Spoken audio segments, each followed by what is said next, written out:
Olá, meu querido, tudo bem? Graças a Deus, estamos em paz, evoluindo cada dia mais na palavra de Deus. Obrigado aí você que é um inscrito em nosso canal Evangelho Eterno, a Verdade Ocultada.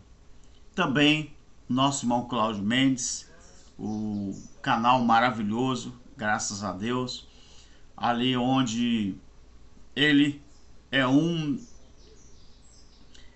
incomparável. O Cláudio é imbatível, porque o canal dele, Limpos pelo Evangelho Eterno, é um canal que realmente, quando você chega ali, você não sai. Então, querido, continua se inscrevendo nos nossos canais, todas as plataformas.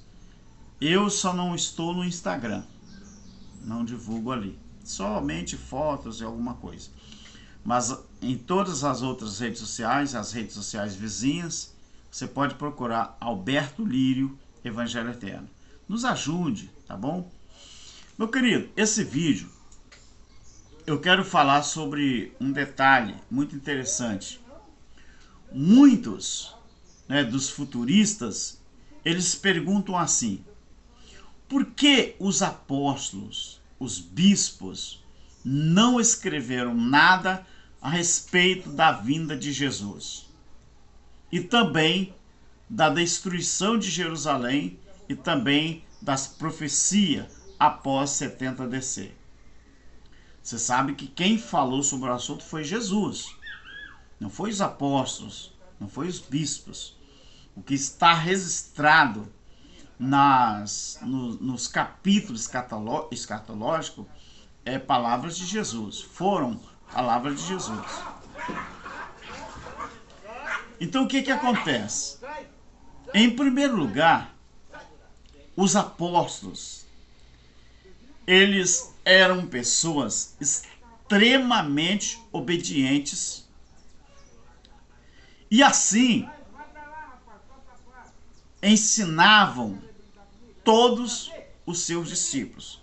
Eles eram muito sérios, eles eram pessoas extremamente obedientes e era assim que eles ensinavam. Os seus discípulos ensinavam, conforme vemos na própria Escritura. Por exemplo, quando você pega a pessoa de Paulo, não é? Paulo escreveu 4 cartas, não é? Estando em cárcere. Efésios, você pega Efésios, você pega Filemon, você pega Colossenses, você pega Filipenses. Então essas cartas, elas ficaram conhecidas como cartas de prisão. Ainda que Paulo estivesse preso, ele se manteve firme e resignado. Paulo, ele não se permitia ficar abatido.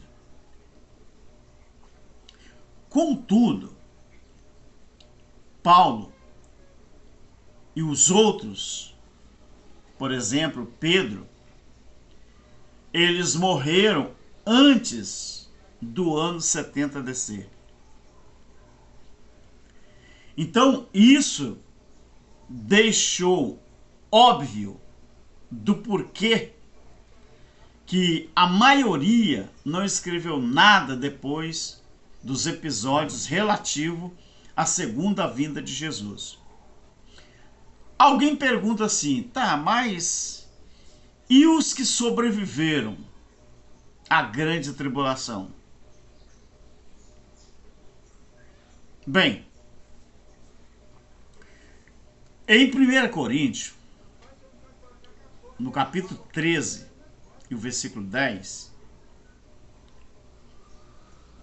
os crentes podem até não entender isso aqui, mas ali diz que a ciência, que era a revelação e os mistérios, iriam desaparecer e que as profecias, que era toda a escritura, se tornaria obsoleta depois do juízo do ano 70. Ou você nunca leu, ou não entende assim. É só você prestar atenção quando que isso deveria acontecer. Quando que a ciência iria desaparecer, as profecias iriam desaparecer. Quando que isso iria acontecer? Elas se tornariam obsoletas.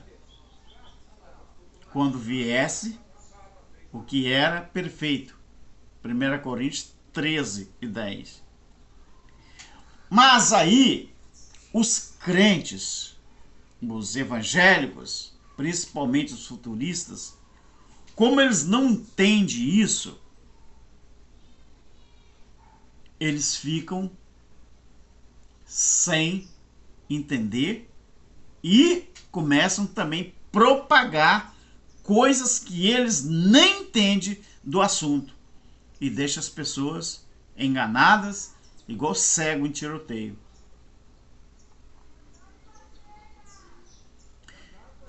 Em Lucas, no capítulo 21, do verso 20 ao 22, diz que na destruição de Jerusalém se cumpriria tudo o que estava escrito, ou seja, nada ficaria pendente para ser escrito ou cumprido depois do ano 70. Você nunca se perguntou por que a Bíblia ela parou de ser escrita após a descrição do juízo, que é o último livro, o Apocalipse? Você nunca parou para pensar por que nenhum livro relata nada mais do que aconteceria depois do juízo 70 com relação à profecia bíblica? Aí tudo que acontece hoje, no século 21, os crentes vão para a Bíblia. Mas a Bíblia, o último livro, a última coisa que deveria ser cumprida, biblicamente falando, era a grande tribulação, que tem vários adjetivos: grande tribulação, juízo do ano 70, bodas do Cordeiro, manifestação do Filho do Homem. Outros falam a vinda de Jesus. É tudo a mesma coisa. Quando você pega o livro de Isaías, do capítulo 60 até o 63, e você coloca ali junto o capítulo 19 de Apocalipse, você vai entender. O problema é que muita gente não pega as pontas da corda solta, biblicamente falando, e começa a entender isso, que a última profecia, a maior delas, era o juízo do ano 70, que deveria ocorrer na nação de Israel ou dentro do território de Israel.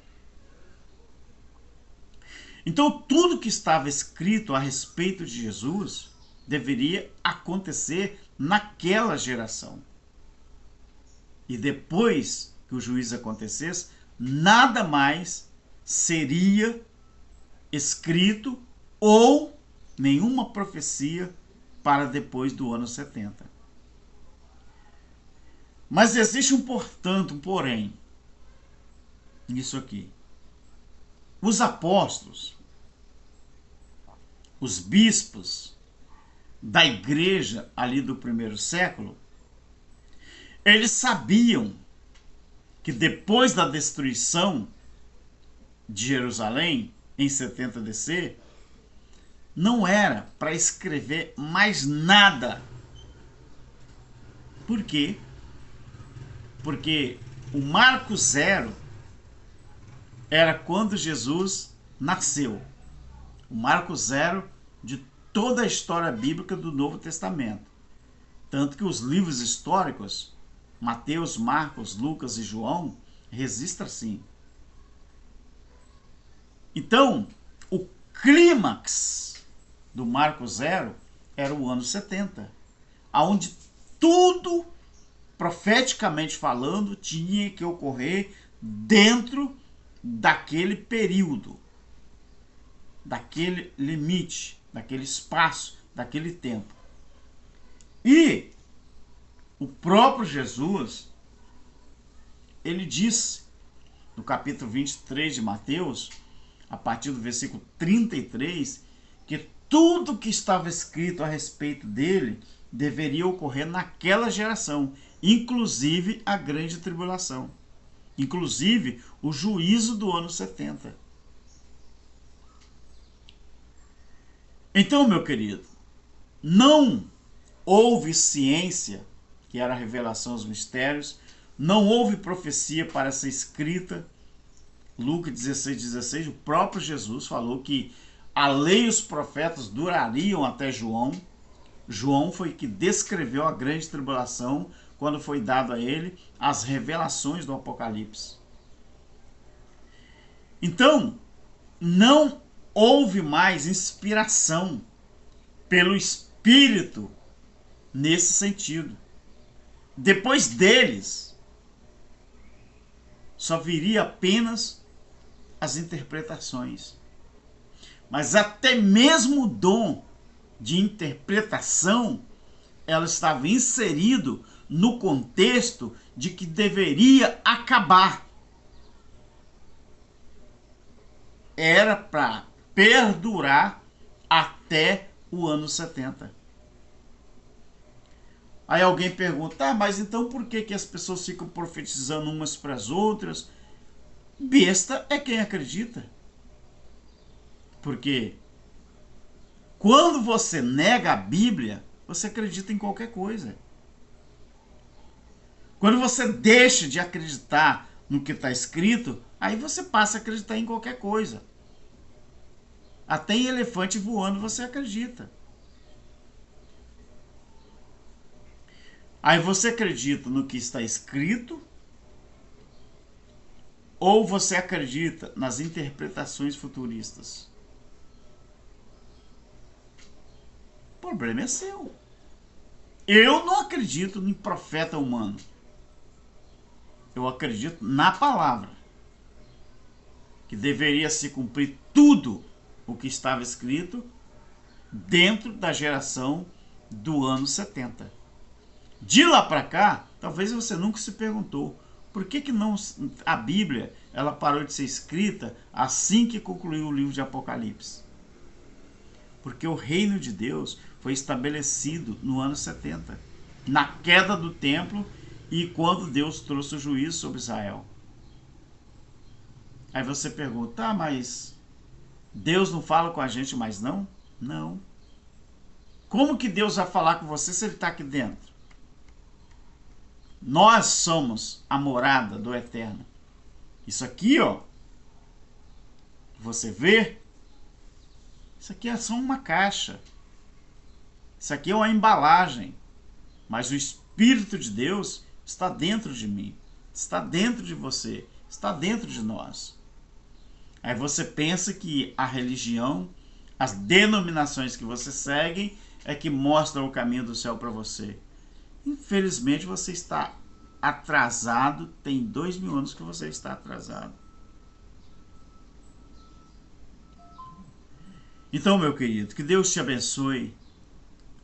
Mas, quando você começar a estudar a Bíblia com responsabilidade, aí você vai entender que nenhuma religião, nenhuma denominação que existe no mundo hoje é capaz de fazer você entender a palavra.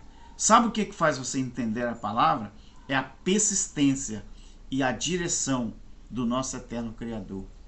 Agora, religião, denominação, é claro que a gente vive num país laico, né? Nosso país é um país que você tem liberdade para acreditar no que você quiser, para você seguir a religião que você quiser. Mas eu prefiro fazer, sabe o quê? Não estou extrapolando leis, não estou extrapolando a Constituição, mas eu prefiro ter a minha crença no Criador sem passar por nenhum aio, por nenhuma ponte. Hoje eu tenho acesso direto, porque Ele está em mim, Ele fala comigo no meu pensamento, no meu coração, Ele fala comigo quando eu enxergo, quando eu vejo um pobre necessitado, quando eu vejo um mendigo, quando eu vejo um andarilho, quando eu vejo uma criança passando fome, passando necessidade. Eu vejo Deus assim. E Deus aqui fala no meu espírito. Agora, é triste quando as pessoas pensam que nós vivemos o tempo da pedra, ou que nós vivemos ainda no tempo da lei de Moisés, de que você precisa ir a um lugar para encontrar Deus ali, sendo que Ele está dentro de cada um de nós. Então essa pergunta que muitos futuristas fazem, se eles lessem e procurassem entender a Bíblia, eles teriam a resposta na própria palavra.